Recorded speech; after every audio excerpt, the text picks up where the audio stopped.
What's going on, everybody? Welcome to the DW Experience. We are about to get started in 5, 4, 3, 2, and 1. Let's go.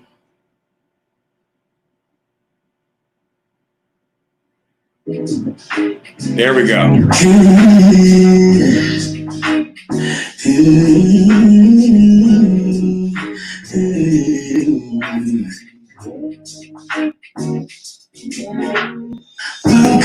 Welcome to the DW Experience. Welcome to the DW Experience. Welcome to the DW Experience. Welcome to the DW Experience.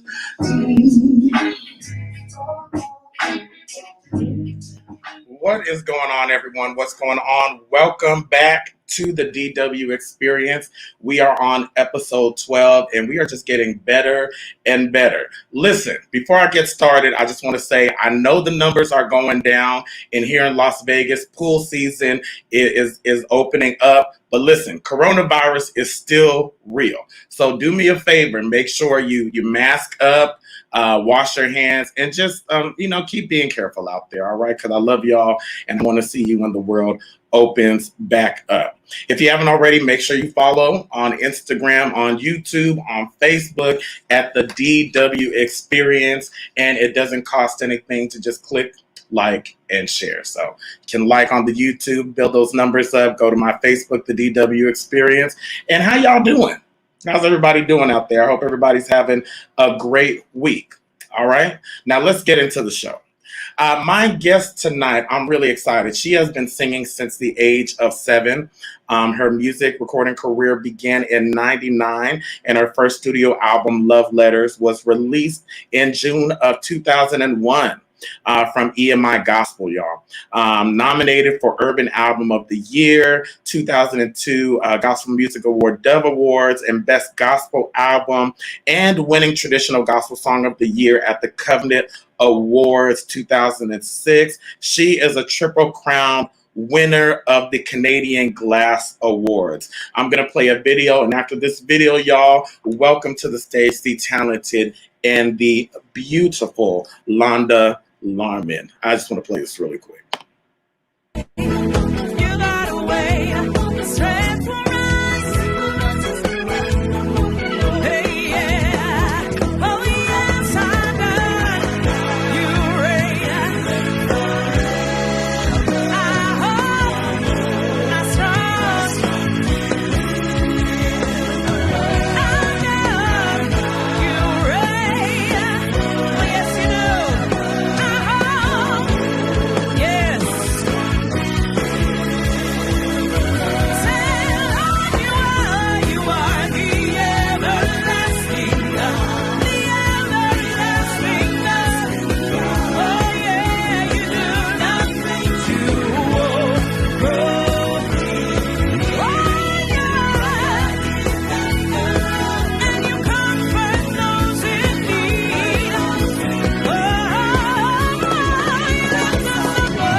Welcome. How are you? I am good. I'm good. Excited and nervous. This is exciting. The people are tuning in. Listen, for those who don't know out there, who is Londa Larmond?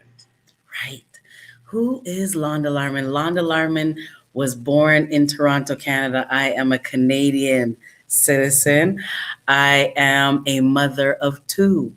I am a gospel artist. I am a worship leader. I am a friend to many, confidant to many. I am a sister. I'm a godmother of many, and I'm someone that just loves the Lord. I understand my calling. I understand my assignment, and my job is to do my best as possible to fulfill that. That is so beautiful, and you have a beautiful spirit, let me just say, and you are beautiful also. A friend of mine messaged me earlier and she Mhm. wrote, I realized that Londa's Love Letter album was my joint. Not just the songs Once and Ascension, but the entire album. Yeah. How does that make you feel to know that your music is still touching people even 2021? Lord have mercy. I'm telling you, I'm blown away every time somebody tells me that. Um, I really give EMI credit. I'm really grateful to God for EMI, formerly known as EMI. They're now Motown Gospel rather. Okay. And I really give God thanks for them.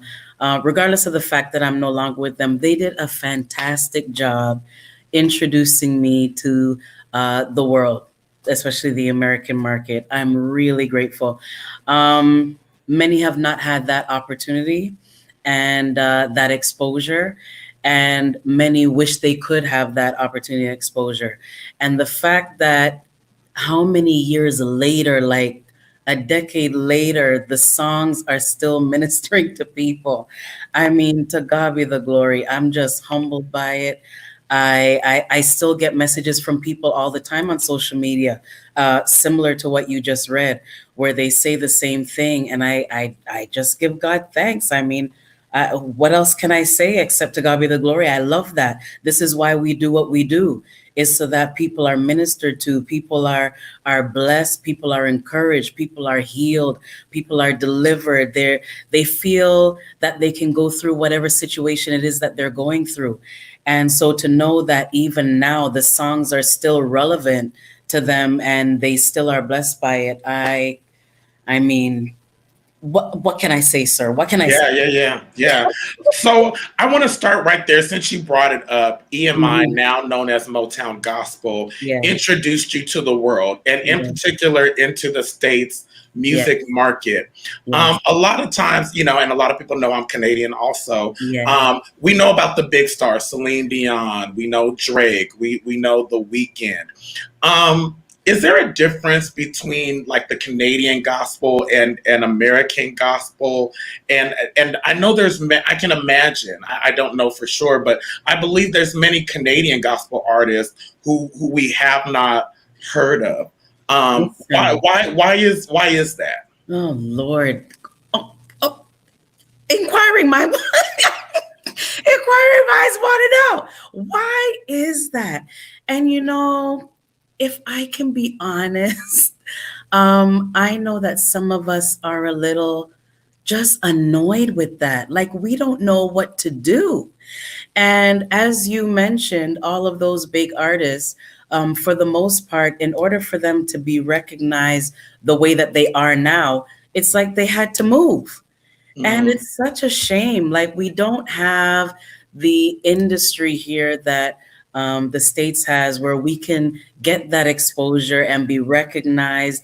And I'm sure it's not only when it comes to Canada. I mean, there's countries all over the world where there's so many talented people, but unless you're American, ain't nobody gonna know who you are. And that's such a shame, especially when it comes to, if I can speak to Toronto, where I'm at, so many talented people. Oh my God. I wish I could get them on your show because they would just love to be on your show and get some exposure. And for you to ask them questions and to hear their music, you would be amazed as to the amount of talented gospel artists that we have here. And they just want a chance, they just want the opportunity. You know what? Let's make that happen. We're going to make that happen. Absolutely. Absolutely. So, and it's so interesting as we move forward because a lot of people in America, or as Canadians refer to the States, they have this perception of Canada as igloos. Listen. Do you guys speak English? They don't believe, like, there's black churches and y'all church in Canada, and a lot of people don't realize that. Why is there that perception of Canada? Why do people think that? Because we are so diverse, which is actually a beautiful thing, I would think. They We are very diverse. Our music is very diverse. Our culture is very diverse. And even when I was signed to EMI with the interviews, the same thing that you're saying. I got asked, or told rather, I didn't know that there was Black people in Canada, and I didn't know y'all could sing. And do y'all live in igloos? And I was like, are you kidding me? Are you serious? Yes, there's Black people there, because a lot of us actually, the majority of the Black people, let me just speak to Toronto, we're coming from West Indian descent. Yeah. Although a lot of other cultures are coming now as well, like Africans and so on, are filling up the space. But we're all coming from African descent and Jamaican descent, rather, or Trinidadian descent, St. Vincent, West Indian, Caribbean. And we all can sing. And let's not talk about reggae and soca or whatever. I mean, you don't want to hear about, Carabana. I mean, Carabana lives in Toronto. You know what I'm saying? I don't go. But for those that do, you know what I'm saying? Like, we're all about that. So we're a musically diverse people. And I don't know why it is that people don't think that we're here, but we are here. We're alive and well. Our churches are on fire, just like y'all. Okay, a lot of our church, we shout just like y'all. Sometimes our shout may be in a different way, but we praise God hard, just like y'all. Everything's Yeah. And for those out there who are listening, Caravana, I went one time as a kid. Don't ask me why, but it was fun. But Caravana is like the of everybody from West Indian descent, like how you see Mardi Gras or you see Jamaica, they wear the costumes, and it's just a beautiful celebration of culture. Right. So I want to go into how you got into music. You come from a musical background. Your family, your parents are in ministry. Yeah. You have brothers in ministry also, and you've been singing since the age of 7. When did it go from a hobby to this is what I want to do professionally? Right. So let's go through the process. So the age of 7, I start singing in church. Then I joined a well-known choir called the Youth Outreach Mass Choir. I couldn't have been more when I started around 11, 12 and stayed there for a while. Moved on to my own girls singing group, Gospel Soul Sisters. And that was really when I said, you know what, this is what I want to do. I don't know how and where it's going to take me, but that's when we really started ministering locally around the city. And then from there, I went to Sharon Riley and Faith Chorale, which is a Juno Award-winning choir. They won their Juno while I was in it. And I credit Sharon Riley and Faith Chorale too, an excellent choir. They taught me a lot. They developed me vocally and even with my presentation. And it was while I was in the choir that I got the deal. So they were signed to EMI first. Okay. And while I was in the choir, Ken Pennell, who was the boss man at the time, he came and asked me, do you want to do solo? Because I did the title track for their independent record. And when they got signed to EMI, I also did some solos on that record. And he said, do you want to go solo? And I said, I said, this is beautiful. To God be the glory. Sure. And it was history from there. Those were the stages. Even while I was in Sharon Riley and Faith Chorale, I put together a girls group called Integrity. And we did a bunch of Clark Sisters songs. Like, we killed Clark Sisters. We love the Clark Sisters. That's the other thing. We know all about y'all in the States. All the big artists. We listen to all of you and we sing all of their music. So we were killing the Clark Sisters. And that's when I really decided to go professional. I got myself a manager who was also managing Faith Chorale, and a very good friend of mine. And it's history from there. Wow. And full circle. So I was listening to your music, and you have such a distinct sound. Like, you have a beautiful voice, obviously, but you don't sound like anyone. Who are your musical influences, whether gospel or non-gospel? Right. So influences, I always give this disclaimer, even though they're influences, like you said, I don't believe I sound like anybody else. And I believe that people should just be who they are. But I do have people that I definitely listen to regularly. I love me some Kim Burrell. She knows I love her too. I met her and I tell her all the time, I love you. Kimberell, I love. Karen Clark, I mean, the Clark sisters. Come on. Yeah. When it comes to Whitney Houston, for sure. Love me some Janet. Janet Jackson. LaShawn Pace. Got Yeah. to love her because we did a lot of with Gospel Soul Sisters. We did a lot of Pace Sisters songs. Who else? Vanessa Bell Armstrong. You're reaching back. You're reaching back. Yeah. But you can hear those beautiful influences. What I want to know in your music writing and as you created your albums and you have your latest single out, Great God, I believe. What's your process in creating? Jeez, that's a good question. You know what? It's taken me a minute to really embrace the term or title songwriter because it really. Why is that? Because it took me a while to say, Londa, you're a songwriter. I just didn't see myself as one because I look at people that just write. And when you ask them, like when I think about Jay Moss, when he talked about how he wrote his first album, I don't know if you know that story. He's been interviewed about that when he first wrote it. He literally just sang all the songs in the studio one time. And the songs just came to him. I'm like, these are songwriters. We look at Donald Lawrence. These are songwriters. Richard Smallwood, songwriters. And my process is that I literally have to set aside time. I have to say, Lord, okay, I'm ready to write a song.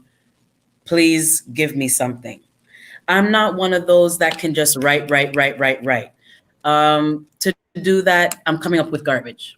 Literally, like, and I had the mindset that as a songwriter, you come up with some good stuff. Like for me, it took a while. Like it may be 10 songs in and then I'll find one that I actually like and I'll use it, like Great God. But for others, it isn't. So that's why it took me a while to embrace it until people said, Londa, you can write. And you just need to stick to the process and believe in yourself, be confident in it, and the Lord will give you what it is that you need to say.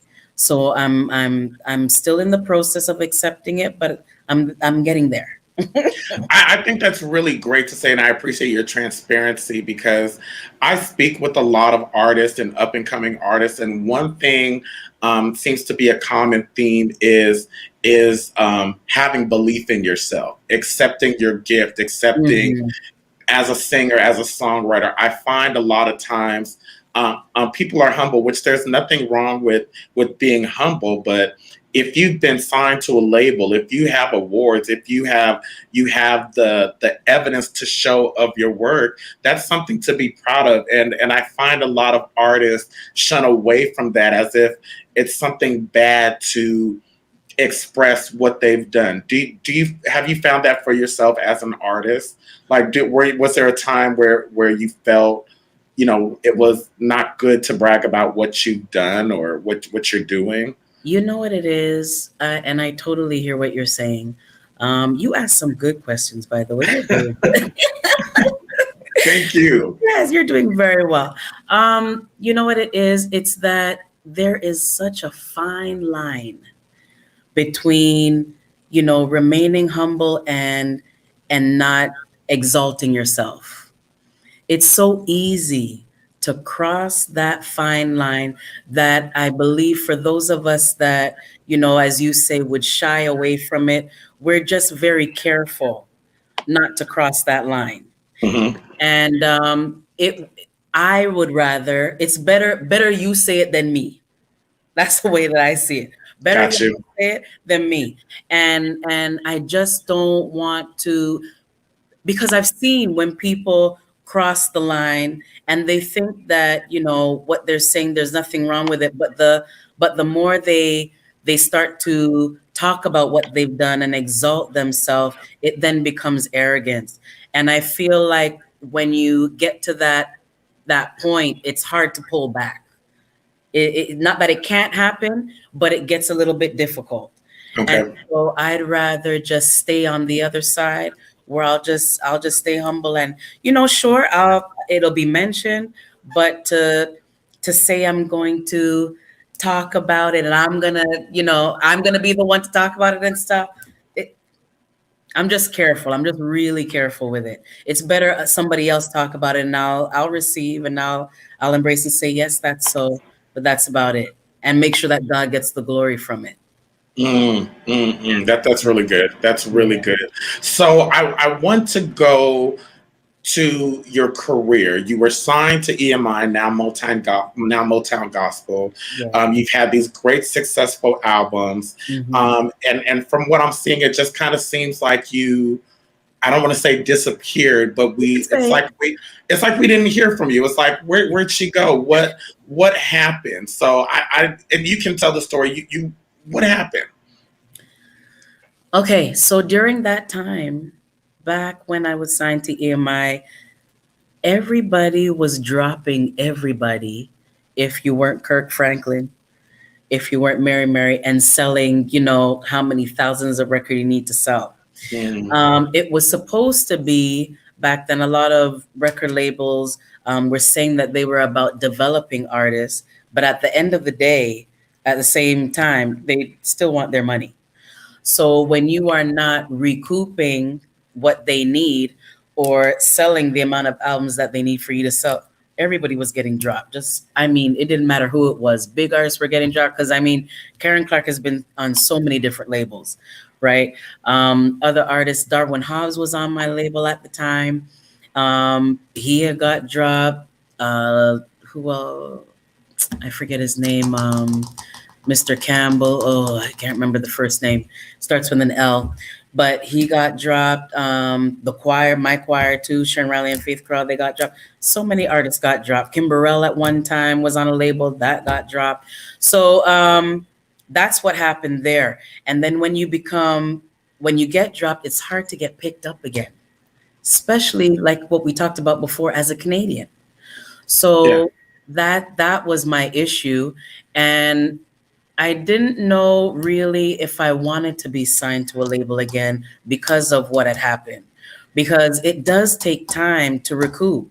And there does need to be a time of development if you're not a known artist. You know what I'm saying? But record labels are not always that patient because of the business side. And so I stuck to just be doing my indie stuff, traveling when I needed to travel. Plus, I got married. I got Okay. married. I had got two boys. Right now, they're 13 and 10. And I also got divorced. Got divorced in 2014. So a lot happened in my life. There was a lot of transitioning. I was getting more involved in my church as well. That was taking off at the time because when I was signed to EMI, I just started going to a new church, which is now Rhema Christian Ministries. They were just starting up. So I really got involved in, helping to build the church as well. And that's pretty much what happened. Family life took over. And then just trying to still do what I had to do as a Canadian artist. It became very hard. It's hard as an indie artist because to make new albums, it's a lot of money, Yeah. especially if Yeah. you want it to be quality. I can't be doing an album like Love Letters and that's the bar. I can't do anything below that. And so to do another album at that level takes a whole lot of money. That's my Jamaican coming out. Whole lot of money. And it takes a lot of selling, it takes a lot of work, it takes a lot of promo, and all of that costs money. To play music on the radio in Canada, nobody's going to charge you for it. To play music in the States, everybody's going to charge you for it. Okay, let's talk about that because that just the whole everything that you just said, that was a whole lot that we need to unpack. One, I always tell people for the one artist that you see that makes it or that's Mhm. out there, there's 10 artists that didn't make it. Like, and that's just the That's business the of it. truth. Yeah. And when you talk numbers and you talk business, One, what I want to know is, did you want to quit? You got dropped, you got married, you got divorced. Was there a time that you can remember where you said, you know what, I'm done with this. This is too much, and I'm just going to walk away from this? I never said that I would walk away. However, I did say I need to put this down right now. Okay. I did feel like that. But I never thought, I'm done with this. And I understand why artists feel that way, definitely, because it's hard. You know what I'm saying? Like, it's really hard pushing and promoting. And even now with, the pandemic and doing everything on social media, Lord, it's very difficult, especially when you don't have a team. And I always wondered with Americans, like, these teams that y'all have, are you paying everybody on these teams? Like, all the staff and stuff, are they getting paid? And if they aren't getting paid, those are some really loyal, good friends that y'all have, because our people aren't doing it. We're not doing, at least I don't know of anybody that's doing it, to have, a whole marketing team, to be pushing out social media posts day and nights for you and all that stuff and not getting paid. Like, that's my question. Like, what do y'all do? You know what it is? And I can be honest with you. I think people look at the big payoff. Mm-hmm. Okay. It's one of those things where there's the front end pay and the back end pay. Right. And the back end pay is bigger than the front end pay. So it's like, I'll do this for free, knowing that at some point you're going to get a big check and I'm going to be a part of that big check. With that being said, not knowing that if you get signed to a label, that money that you got in the contract is really for all, it's a loan. It's a loan, and they want it back. So the money, a lot of times these celebrities and the stars that we see, they're not actually as rich as we think they are. They just have this big loan of money. So, and then it's one of those things where they say, fake it till you make it. Right. And I think that's and you can correct me if I'm wrong, but I think that's the difference between the Canadian and the American. No. We're not willing to do that. But at the same time, the mindset where, you mentioned, I'm believing for the back end that something will come through. You know what I'm saying? That takes loyalty. That takes good camaraderie and friendship to say that, I trust you and I will work with you until. And I believe in that, though. I believe in that, depending on who your team is. And if, they believe that they can trust in you, whoever you are, you know what I'm saying? I believe in that. I think that that's good, because we do that with church. Yeah. Ooh, that's good. Wow, that's good. We do that with church. If we're building together a church and a new church is starting out, you're believing that something is going to come out of this at some point. That's how we plant seeds and plant churches here and plant churches there and so on. So why not do that with, an artist or a minister to help them out and then, be blessed on the back end? That's good to know that you guys do that. We don't. Yeah. It's a shame. Yeah, it's an interesting dynamic. Here's what I want to do. I want to take a quick commercial break, and when we come back, we'll talk about you as an indie artist. So y'all stay tuned, grab a drink, grab your crackers, grab your sandwich, and we will be right back.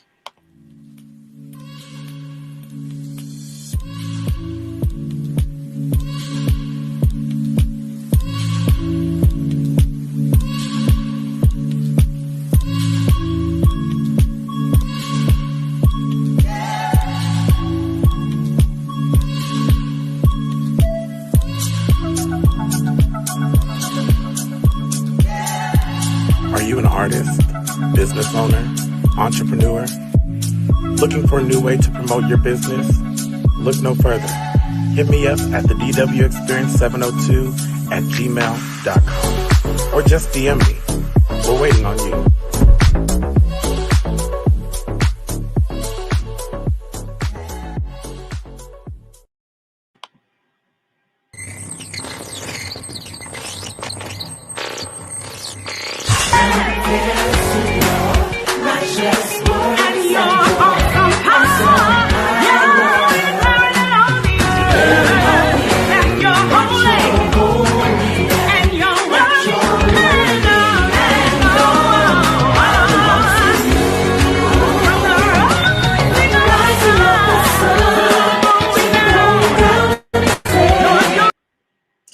right, we are back. We are back. Let me see if I'm doing this right. There we go. Okay, let me fix it. Here we go. I'm still learning, y'all. All right, welcome back, everybody. Thank you. Listen, y'all. Yes, my Cash App is up there. This is blessing you. You want to sow a seed? I need equipment. I got stuff I got to get, and I appreciate y'all for tuning in. So now you are an indie artist. First, I want to ask you, where do you see gospel music going in the Canadian and in America? Like, what do you see the state of gospel music becoming? You know, I always wonder why people ask that question. Like, where else could it go? Like, what is it? How much? Like, what does that question really mean? In terms of what? Well, I mean, so much has changed. I think looking at gospel, it's definitely, well, in America at least, you see a lot of gospel artists crossing over into mainstream. Kurt Franklin, Yolanda Adams, even Kim Burrell. You see, from my experience growing up, the traditional gospel music has definitely changed. It's definitely become more worldly. Like, do you even see a change in gospel music, or does it remain the same to you? I think the biggest change was when Kirk Franklin crossed over. I think that was the biggest change. And since he crossed over, and the BB and CC era, when they crossed over and so on, I personally haven't seen, a huge change since then, like monumental change, like what they did. What I do see happening, though, is that gospel is becoming more global. I do see that happening. Africa is on the rise. Yeah. When it comes to gospel music, they are being exposed even more, and it's like everybody is gravitating to them. Everybody wants an African song on their album now, or wants to collaborate with an African artist, which is awesome. I think that's wonderful, and I think that should happen more, because there is so much music out there, and I think that this is not to condemn America at all, but I think sometimes they think they are it, and that's it. You took the words right out of my mouth. I was going to ask about that. Yeah. Why do you think America feels like we have this hold on gospel, or we're the only ones that? But it's not only on gospel. I mean, Trump said it. Right? We're the most powerful nation. That's just the mindset. And it may be true to some extent, where I've always said, especially when it comes to entertainment and probably a lot of things outside of that I always laugh to myself and say that when God was looking around to bless a country, he just said, America, here you go, and gave y'all everything. You know what I'm saying? But he's blessed other countries too, and it may not sound the same, it may not look the same, but heaven isn't gonna look like America. Say that again. Say that again. Okay. You just came on my show to preach, didn't you? Heaven is not gonna look like America. Okay. It's going to be very diverse, because God came to save the world, not only America, right? So there are so many other cultures and so many other races that have the gospel, and we just need to be exposed to it. And I believe, you tell me where gospel is going, I believe that's going to happen. Can we just pause for the cause for a moment right now? Because listen, some of y'all think that heaven is going to look like you. It ain't going to look like you. Everybody ain't going to act like you. It's going to be some of everybody in heaven. Okay. You're going to be surprised who's in heaven. And some of y'all ain't going to make it to heaven because you got a bad attitude. I said it. Londa doesn't have to say it. I said it. Sorry. I felt that in my soul. I felt that. Okay. Let's move forward, because some of y'all don't want to share, but it's true. Some of you listening out there ain't gonna make it because you got a bad attitude. I said it. Bad attitude. Smarten up. As my grandma used to say, you vex my soul. Okay. That's it. So who are your dream collaborations? Who do you want to collaborate with? Jesus, come on. Listen, I have dream collaborations, but whether or not I would have the guts to actually sing with them is another story. Because did I tell you that I love Kimbra? Did I tell you that? Yes. Okay. Yes. So right.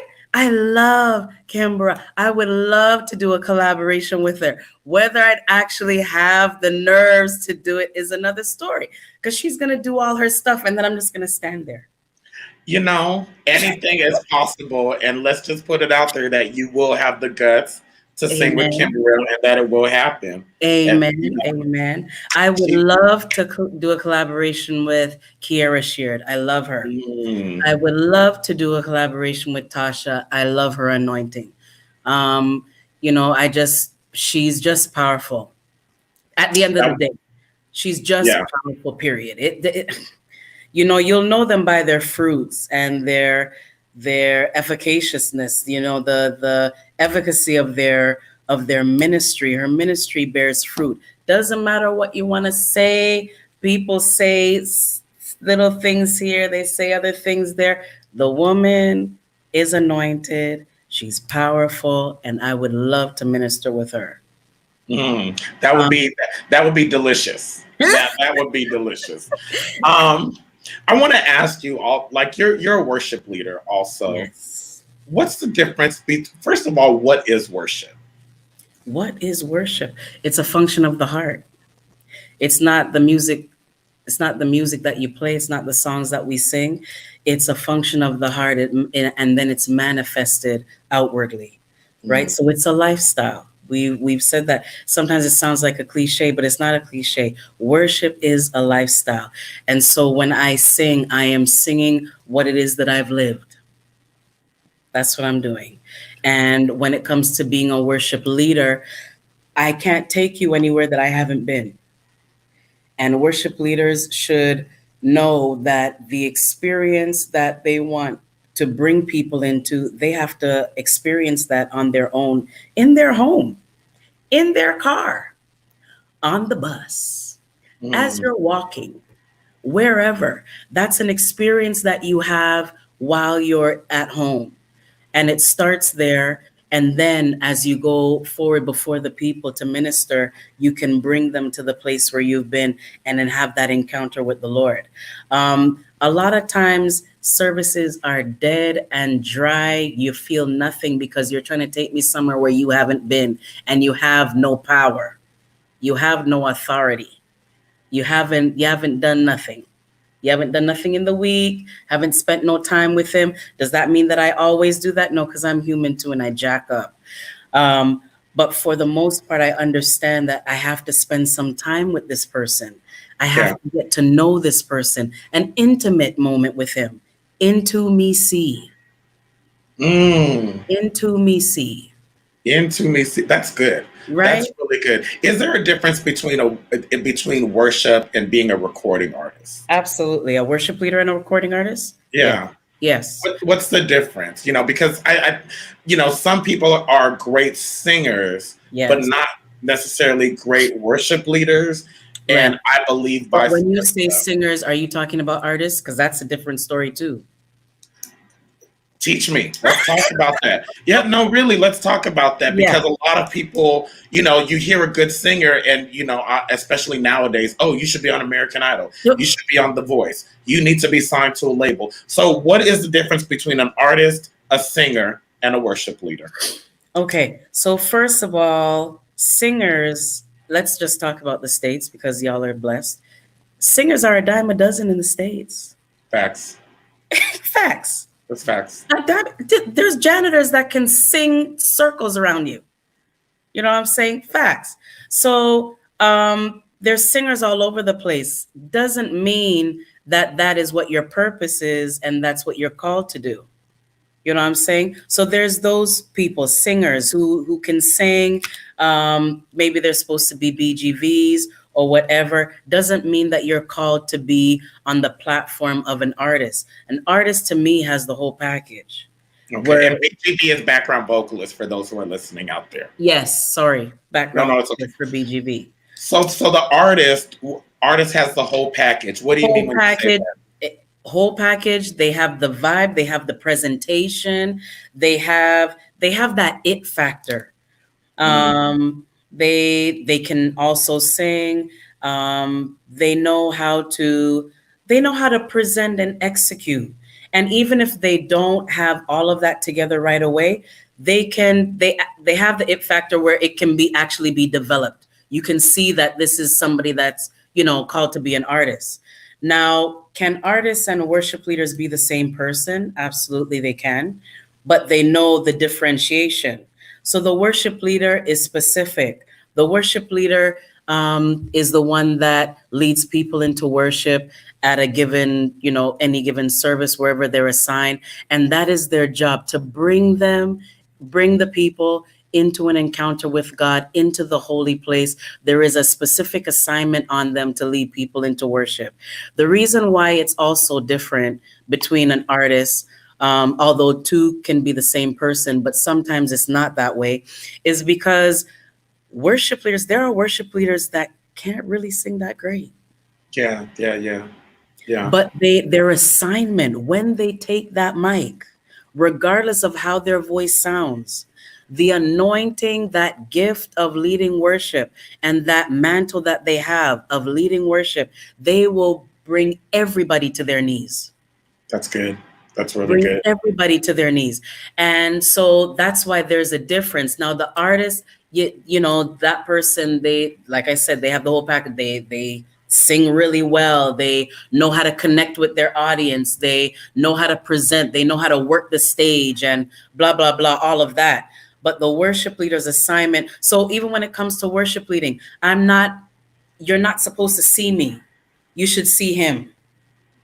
You should only see him. When it comes to the artists and their ministry, even though we say, I didn't come to entertain or whatever, there's a element of entertainment there. I totally agree with you. A lot of people don't like that, but there's a level of entertainment. There's a level of performance. There is, or else you wouldn't pay $25 to come. Thank you. Thank you. Thank you. Let's just cut the charade. That's good. Like it is. That's right? good. There is a level of entertainment, and that's okay.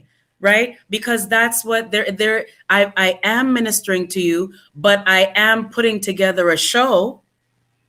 I am rehearsing. I am getting songs together. I'm putting together a set.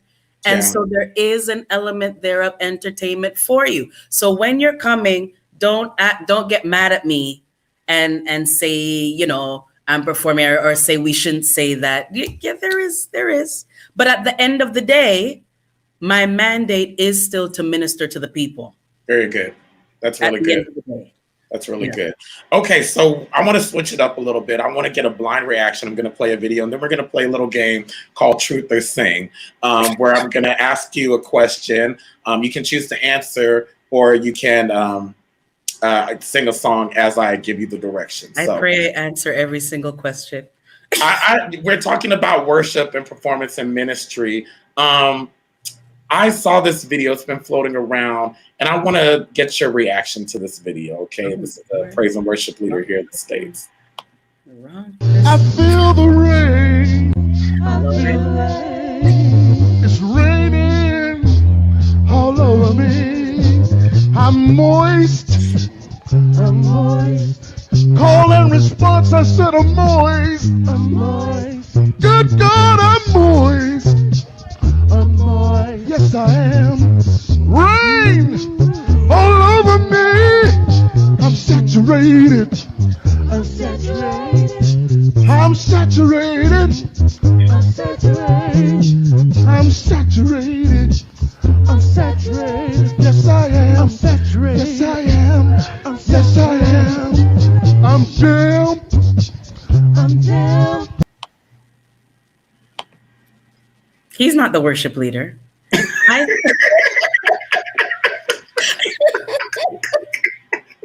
No, is he doing a testimony or something? He was singing at a church. Yeah, Right. he was singing. Right. He's Yeah. not the worship leader, though. No. No, not the worship leader. No. You can't, because that looks like that didn't look like a storefront church. Okay. That didn't look like a storefront church. So you cannot have a church that looks that nice and tell me that that's your worship leader. No. No. What'd you think of the song "Moist for Jesus"? That's what was this? Come on, do better. Woo, do better, sir. And that video, do better, sir. That video has gone viral. I know. I actually just didn't click on it because I said I don't have the time to even watch it, but I did see. Yeah. Okay, let's go into Truth or Sing. First one, let's go here. If you had a superpower, what would it be? Or you can sing a song with the word love in it.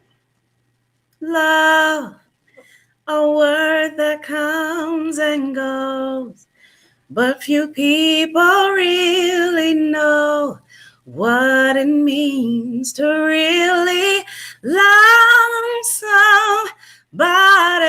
Oh, love, though your tears may fade away, I'm so glad your love will stay. 'Cause I love you, and you've shown me Hey, what it really means to love. it's the tone for me. It's the tone for me, y'all. Jesus, hallelujah. Oh God, help me, Jesus. All right. You mentioned earlier that you have children. I do. Who's your favorite child? Or sing the alphabet song the gospel way?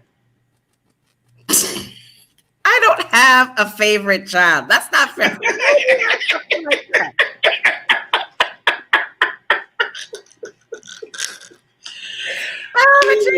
You're not going to get me in trouble, and I am not singing the alphabet song.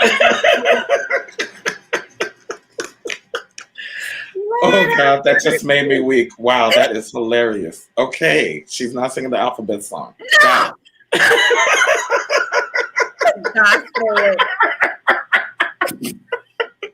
You are too much. I love you. I love you too.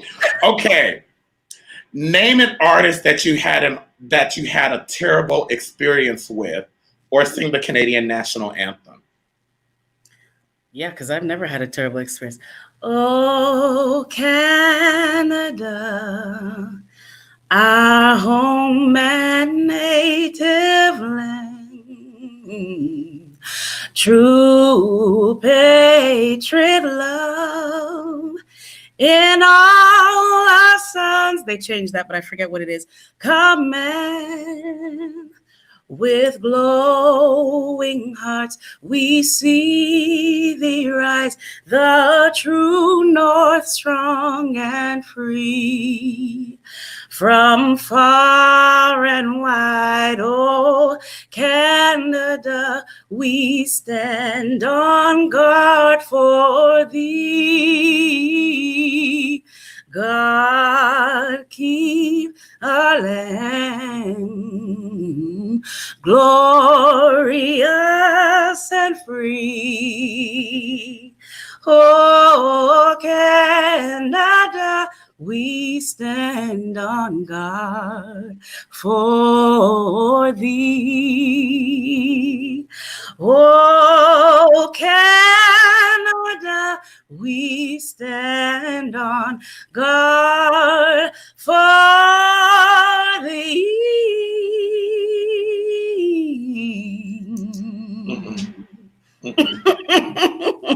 I'm not gonna make it.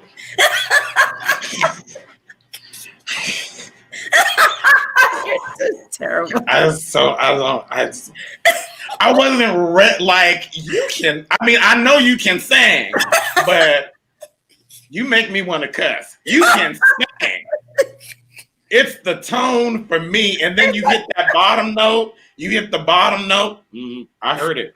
Oh, higher. Thank you, Jesus. Okay. Oh, one more. Okay, let's see here. So funny. What's the most embarrassing moment you've had as a singer? Or you can sing your favorite worship song. God help me. Go ahead. Okay. Oh, my favorite, or what's the most embarrassing? Yeah, I can't remember it. Sing your favorite worship song. Go ahead. What's your favorite worship song? Ooh. Oh, Lord. And it just... Go ahead. It just slipped my mind. Oh, Lord. Oh, God. I just recorded the song yesterday. It's any worship song, whatever. What you know? What? Let me ask you this: What is the song that got you through this pandemic and through 2020 to 2021? The song I'm trying to remember. That's the song. Okay. All right. Oh, God. Oh, Jesus. Matter of fact, take your time because I gotta shake it off. You sang that song. You sang that song. Yes, you did. 2 seconds. I'm coming 2 right. seconds. Okay, go ahead. Listen. If don't nobody know old Canada and how great Canada is, you know it now. Okay. Then if you don't love on tonight, after that, because it's the tone for me. It's the tone for me. It's the tone for me. I can't. Can you hear her singing so clearly? Flatware. Flatware. Nowhere. My God. With you. I can't. Oh, here it is. Okay. I love you, Lord. For your mercy never failed me. And all my days I've been held in your hand. From the moment that I wake up until I lay my head, oh, I will sing of the goodness of God. Oh, and all my life you have been faithful. Oh, yeah, yeah, yeah. All my life you have been so, so good. With every breath that I am able, I will sing of the goodness of God. Oh, yeah, all my life, long you have been faithful. Yeah. Oh, all my life you have been so, so good.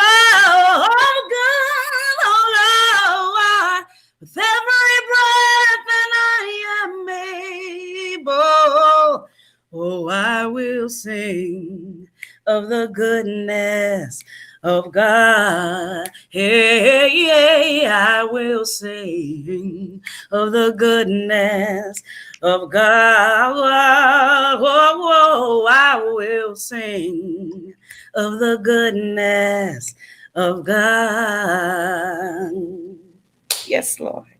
Mm-hmm. Do you have perfect pitch? No, people tell me that I do. I don't think so. Because here's what I love about you. First of all, I told you already, I love your spirit. I love the fact that you don't feel, you don't run.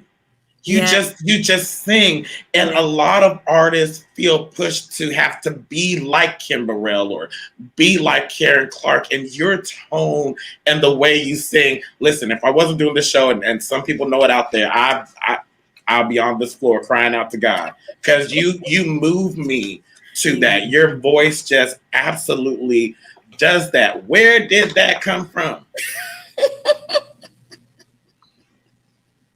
Where'd it come from? Does your mom and dad sing like that? Who sings like that? Do your kids sing? What is that? You just sing. I come from a musical family. My parents sang. My brothers sing. Now my baby brother, he has perfect pitch. That's a keyboard player, right? Yeah. Okay. He has perfect pitch.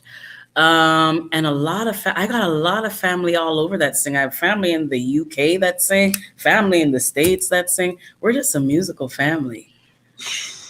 Oh my gosh. Wow. What would you say to little Londa? What would I say?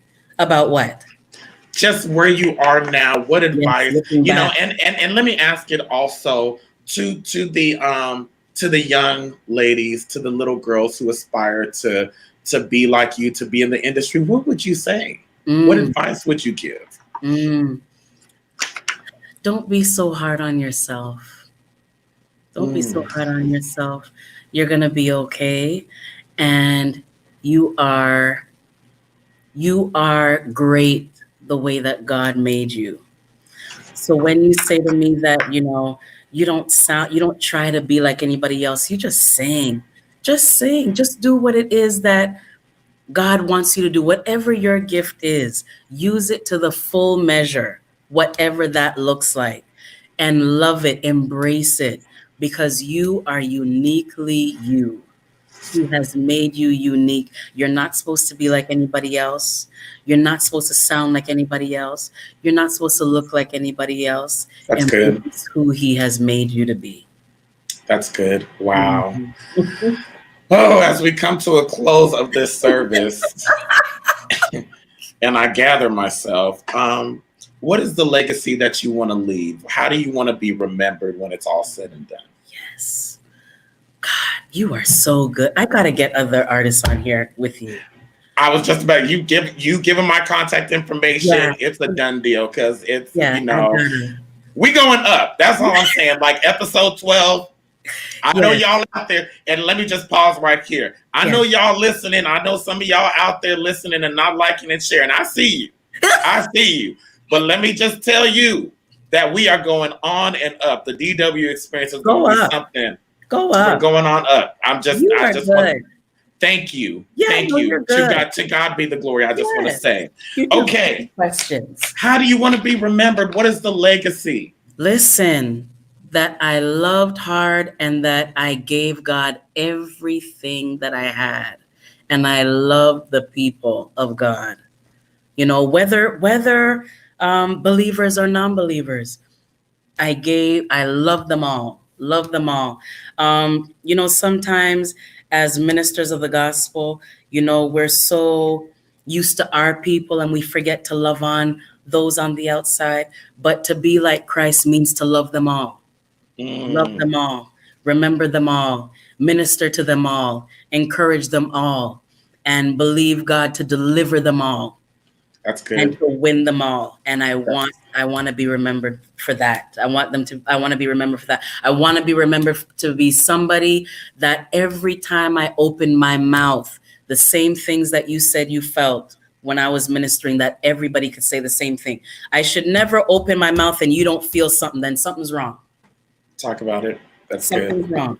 That's good for people who are worship leaders out there, yes. People who are ministering in church. I sing in the choir at my church. Shout out to Mountaintop. But a lot of people know me, and I always say, if I'm not feeling it, I can't do it. Yeah. If I'm not in the right headspace, if I'm not in a good mood, I can't be fake. That's one thing I've learned. I cannot be fake, and that's so good for you to say that because a lot of people are so caught up in the title. Caught up in the position and forgetting about the ministry. That's right. That's good. Wow. It was such a pleasure meeting you and having you on the show. Let me tell you, you are family to Anointed Radio Network. Shout out to Pastor Jay for setting up this interview and for giving me this platform. Anytime you let your artists know, I want to get those. This is God letting me know. We got to get those Canadian artists out here so we can expose them, make it happen. And you are welcome back anytime. Listen, anytime. Anytime you want to call me, you call me too. Anytime. Listen, me go and call you. Me go and call you. You know what? When you bring those other artists on, bring me on. Absolutely. Yeah, and Absolutely. we can all so that we can all talk and that they can feel comfortable and so on. I wouldn't mind that either, but they would love it, honestly. Absolutely. And Well, you're so good. You'll do a great job with them. I'm looking forward to it, and coming from you as a professional, as an artist, and as a minister, that means a lot to you, a lot to me. You saying that, so thank you very much, and it was a pleasure. Thanks for having me. You're welcome. Thank you. All right, y'all. That is the DW Experience. Thank you all for tuning in. Tune in next week. My special guest is Kiss. I just want to encourage y'all out there. Listen, whatever you're going through, whatever you're facing right now. I've been telling this story this week, but I had a pepper plant in the front of my house that I thought was dying, and it wasn't showing any fruit. And my brother saw it and he said, "Your plant looks like it's dying." I said, "I know it is." And I watered it. And 2 days later, there was lots of peppers coming out of that plant. My point is, whatever the situation that you're facing, it may not look good, it may not feel good, but don't give up and don't give up hope, because just around the corner, the fruit is coming, the blessing is coming. Thank y'all so much for tuning in. I'm going to play this commercial from my brother Marquise. Listen, if you're in the Las Vegas area, you want to take vocal lessons, you have kids that want to get into music, hit up this brother, and I will see y'all next week. Peace. Have you always wanted to learn to play an instrument, write a song, or work with a vocal coach? Melodic Minds Music Academy is more than your average studio for beginner and professional music lessons. Here at Melodic Minds, we strive to use music as a vessel to build self-confidence, respect, and discipline to help our students accomplish their goals and dreams. For several years, Melodic Minds has created a culture that fosters artistic creativity. We teach aspiring musicians, songwriters, performers, and singers of all ages and learning capacities. Visit us at www.melodicmindsmusicacademy.com. Click, enroll, and start perfecting your craft today.